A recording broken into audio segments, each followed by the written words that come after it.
మన VVIT university, absolute discipline, absolute education.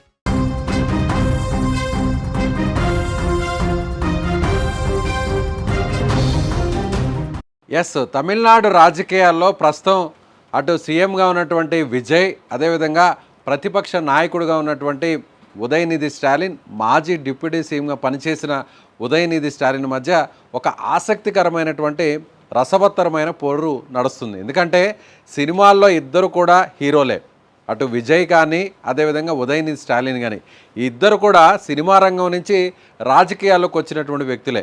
ఇప్పటికే ఉదయనిధి స్టాలిన్ విజయ్ కంటే కూడా పాలిటిక్స్లో కాస్త సీనియర్ అనే చెప్పాలి. ఆల్రెడీ ఆయన ఇంతకుముందే ఎమ్మెల్యేగా గెలిచారు, అలాగే డిప్యూటీ సీఎంగా కూడా డిఎంకే ప్రభుత్వంలో పనిచేశారు. ప్రస్తుతం ఇదే ఉదయనిధి స్టాలిన్ ఇప్పుడు ఆయన ప్రతిపక్ష నాయకుడిగా డిఎంకే పార్టీకి సంబంధించినటువంటి వ్యక్తిగా అక్కడ అసెంబ్లీలో ఉన్నారు. ఇప్పుడు ఇదే అసెంబ్లీలో ముఖ్యమంత్రిగా నూతనంగా ప్రమాణ స్వీకారం చేసి ప్రస్తుతం ఆయన ముఖ్యమంత్రిగా కొనసాగుతున్నటువంటి నాయకుడు విజయ్. ఇప్పుడు ఇద్దరి మధ్య కూడా ఒక రసవత్తరమైనటువంటి పోరు నడుస్తుంది. ఎందుకంటే ఉదయనిధి స్టాలిన్ చేస్తున్నటువంటి కామెంట్స్కి, ఆయన ఇస్తున్నటువంటి స్పీచ్కి సున్నితంగానే కౌంటర్ ఇస్తున్నాడు విజయ్. జనరల్గా సినిమాల్లో ఇలాంటి ఒక మంచి మంచి సన్నివేశాలను, కథాంశాలను మనం చూస్తుంటాం. ఇటీవల ఒక ట్రెండ్గా మారినటువంటి విషయం తెలిసిందే.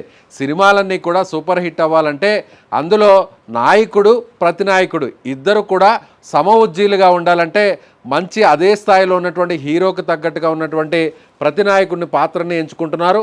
ఆ క్యారెక్టర్లో కూడా గతంలో హీరోలుగా ఉన్నవాళ్ళు, లేదంటే హీరోగా కంటిన్యూ అవుతున్నటువంటి వారిని తీసుకొచ్చి ఆ క్యారెక్టర్లో నటింపజేయడంతో ఆ సినిమాలన్నీ కూడా ఇప్పటివరకు కూడా గ్రాండ్ సక్సెస్ సాధించినటువంటి విషయం తెలిసిందే. ఇప్పుడు అది బాలీవుడ్ అయినా, టాలీవుడ్ అయినా, కోలీవుడ్ అయినా ఏదైనా కూడా ప్రస్తుతం ఈ ట్రెండ్ అనేది నడుస్తుంది. ఇప్పుడు సరిగ్గా తమిళనాడు పాలిటిక్స్లో కూడా అదే నడుస్తుందనే చెప్పాలి.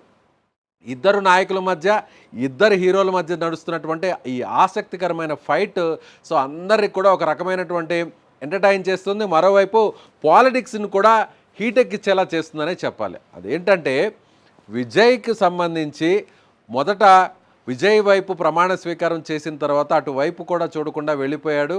ఎమ్మెల్యేగా ప్రమాణ స్వీకారం చేసిన తర్వాత అసెంబ్లీలో ఉదయనిధి స్టాలిన్.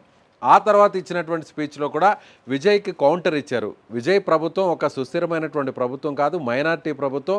సో విజయ్ ప్రభుత్వం వేరే పార్టీల దగ్గర నుంచి అద్దెకు తెచ్చుకున్నటువంటి ఆ పార్టీలను, ఆ పార్టీల సపోర్ట్తోనే విజయ్ ప్రభుత్వం కొనసాగుతుందని విమర్శించారు. ఆ వెంటనే విజయ్ అందుకు కౌంటర్గా ఏమీ మాట్లాడకుండానే మాది మైనార్టీ ప్రభుత్వం, మేము ఇతర పార్టీల సపోర్ట్తోనే ప్రభుత్వాన్ని ఏర్పాటు చేశామని సున్నితంగానే చెప్తూనే మైనార్టీలో ఉన్నటువంటి ప్రజలకు కూడా అండగా నిలిచేటువంటి ప్రభుత్వం కూడా మాదే అంటూ కూడా ఆయన చెప్పడం జరిగింది. సో ప్రజల విషయంలో మేము ఎక్కడ కూడా కాంప్రమైజ్ కాము, ప్రజలకు అందించేటువంటి పాలన విషయంలో ఏమాత్రం కూడా రాజీ పడము అనేటువంటి విషయాన్ని కూడా ఇప్పటికే విజయ్ చెప్పడం జరిగింది. అదేవిధంగా విజయ్ నేరుగా వాళ్ళ ఇంటికి వెళ్ళి స్టాలిన్ని కలవడం, ఇప్పటికే ముఖ్యమంత్రిగా పనిచేసిన వ్యక్తి దగ్గర నుంచి ఆశీస్సులు తీసుకోవడం చూసాం.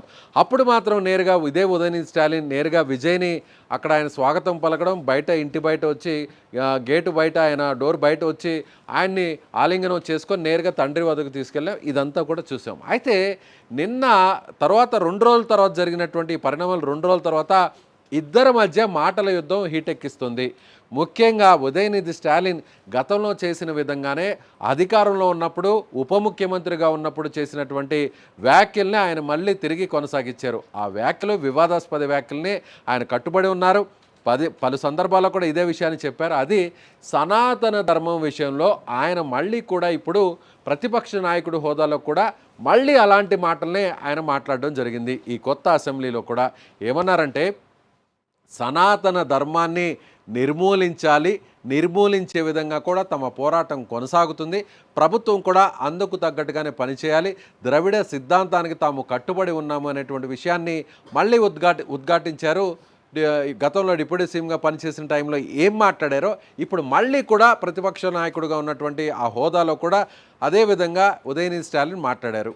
అయితే ఈ విషయం మీద టీవీకే ప్రభుత్వానికి సంబంధించినటువంటి నాయకులు కానీ, ముఖ్యమంత్రి విజయ్ కానీ ఎక్కడా కూడా స్పందించలేదు. కానీ తాను ఎక్కడా కూడా కౌంటర్ స్పీచ్ రూపంలోనో కామెంట్స్ రూపంలో ఇవ్వకుండానే తన వ్యవహార శైలి, తను ఆచరిస్తున్నటువంటి పద్ధతితోనే సమాధానం చెప్పాడు విజయ్. అదేంటంటే తమ ప్రభుత్వం ముఖ్యమంత్రిగా తానున్న టైంలో సో అన్ని మతాలను అన్ని సిద్ధాంతాలను తాను గౌరవిస్తాను అనేటువంటి విషయాన్ని చెప్పకనే చెప్పాడు విజయ్. అది ఎలా అంటే ఇవాళ విజయ్ హాజరైనటువంటి ముఖ్యమంత్రి హోదాలో ఆయన సూటు బూటుతో బ్లేజర్తో టక్ చేసుకొని ఏ విధంగా ఆయన సభలోకి ముఖ్యమంత్రి ఆయన నుంచి ఆయన ఇప్పటి వరకు కూడా అదే వేషభాషలో ఆయన కంటిన్యూ అవుతున్నారు, అదే వేషధానంలో ఆయన కంటిన్యూ అవుతున్నారు. అయితే ఇవాళ సభకు వచ్చేటప్పుడు ఆయన నుదుటిన బొట్టు పెట్టుకొని ముఖ్యమంత్రిగా విజయ్ హాజరయ్యారు. నిన్న ఉదయనిధి స్టాలిన్ ఏమైతే కౌంటర్ చేశారో ఆయన హిందూ ధర్మం మీద ముఖ్యంగా సనాతన ధర్మం మీద ఆయన చేసినటువంటి వ్యాఖ్యలకు కౌంటర్గానే విజయ్ ఇలా రెస్పాండ్ అయ్యారా? విజయ్ ఎక్కడా కూడా మాట్లాడకపోయినప్పుడు కూడా తాను అనుసరిస్తున్నటువంటి విధానం, తాను ఎంచుకున్నటువంటి మార్గం చూస్తే సో తనకు అన్ని మతాలు సమానం, తాను ఒక ఏ సామాజిక వర్గమో లేకపోతే ఏ మతానికి సంబంధించినటువంటి వ్యక్తి అయినా కూడా అన్ని మత సాంప్రదాయాలను ఆ సిద్ధాంతాలను తాను గౌరవిస్తున్నాననేటువంటి విషయాన్ని ఆ మెసేజ్ని పబ్లిక్లోకి పంపించడం, అదేవిధంగా ఉదయనిధి స్టాలిన్ చేసినటువంటి వ్యాఖ్యలకు కౌంటర్గానే విజయ్ ఇలా బిహేవ్ చేశాడు, విజయ్ ఈ విధంగా హాజరయ్యాడు అనేది విజయ్ పార్టీకి సంబంధించినటువంటి కార్యకర్తలు అలాగే ఆయనకు సంబంధించినటువంటి అభిమానులు కూడా ఇదే చెప్తున్నారు. గతంలో కూడా ఇదే విషయం మీద పవన్ కళ్యాణ్ జనసేన పార్టీ అధినేత AP deputy CM Pawan Kalyan అక్కడ ఉదయనిధి స్టాలిన్ ఉప ముఖ్యమంత్రి హోదాలో అధికారంలో ఉన్నప్పుడు ఆయన ఇదే అసెంబ్లీలో చేసినటువంటి కామెంట్స్ మీద కూడా చాలా సీరియస్ అయ్యారు, చాలా ఫైర్ అయ్యారు. సనాతన ధర్మం గురించి మాట్లాడడం అనేది కొంతమంది నాయకులకు ఒక ప్యాషన్గా మారిపోయింది. వాళ్ళ రాజకీయ అవసరాల కోసం, రాజకీయ ప్రయోజనాల కోసం సనాతన ధర్మాన్ని ఇక్కడ అనవసరంగా తీసుకొచ్చి రాద్ధాంతం చేసేటువంటి ప్రయత్నం చేస్తున్నారు. ఇలా రాజకీయ స్వప్రయోజనాల కోసం సనాతన ధర్మాన్ని అనవసరంగా తీసుకొచ్చి వాడుకుంటే మాత్రం ఉపేక్షించే పరిస్థితి లేదు అని గతంలోనే గట్టి కౌంటర్ ఇచ్చాడు పవన్ కళ్యాణ్. మళ్ళీ పవన్ కళ్యాణ్కి సంబంధించినటువంటి ఇచ్చినటువంటి కౌంటర్కి మళ్ళీ కూడా స్పందించారు ఉదయనిధి స్టాలిన్. ఈ ఇద్దరి మధ్య అటు జనసేన పార్టీ పవన్ కళ్యాణ్ అలాగే డిఎంకే పార్టీ అలాగే ప్రభుత్వంలో ఉన్నటువంటి డిప్యూటీ సీఎం ఉదయనిధి స్టాలిన్ మధ్య ప్రత్యక్ష పరోక్ష కామెంట్స్ అయితే నడిచాయి కొంతకాలం పాటు గత ప్రభుత్వంలో. అయితే ఇప్పుడు ఆ ప్రభుత్వం దిగిపోయిన తర్వాత మళ్ళీ ఇప్పుడు ఉదయనిధి స్టాలిన్ మళ్ళీ కూడా అదే విషయాన్ని ఆయన రిపీట్ చేశారు. అయితే ఇప్పుడు పవన్ కళ్యాణ్ ఏ విధంగా ఉదయనిధి స్టాలిన్కి కౌంటర్ ఇచ్చాడో అది ఈసారి విజయ్ మాటల రూపంలో కాకుండా తాను అనుసరిస్తున్నటువంటి విధానం, అదేవిధంగా తన చేష్టల రూపంలో ఆయన ఇచ్చాడు. తన వేషభాషలతో ఆయన హాజరైనటువంటి బొట్టు పెట్టుకొని సభకు హాజరైనటువంటి ఇవాళ అటెండ్ అయినటువంటి తీరే అందుకు ఉదయనిధి స్టాలిన్కి ఒక గట్టి కౌంటర్ ఇచ్చాడనేది ఇప్పుడు టీవీకే పార్టీ శ్రేణులు విజయ్కి సంబంధించినటువంటి అభిమానులు చెప్తున్నటువంటి మాట. తాము అన్ని మతాలను సమానంగా చూస్తాం.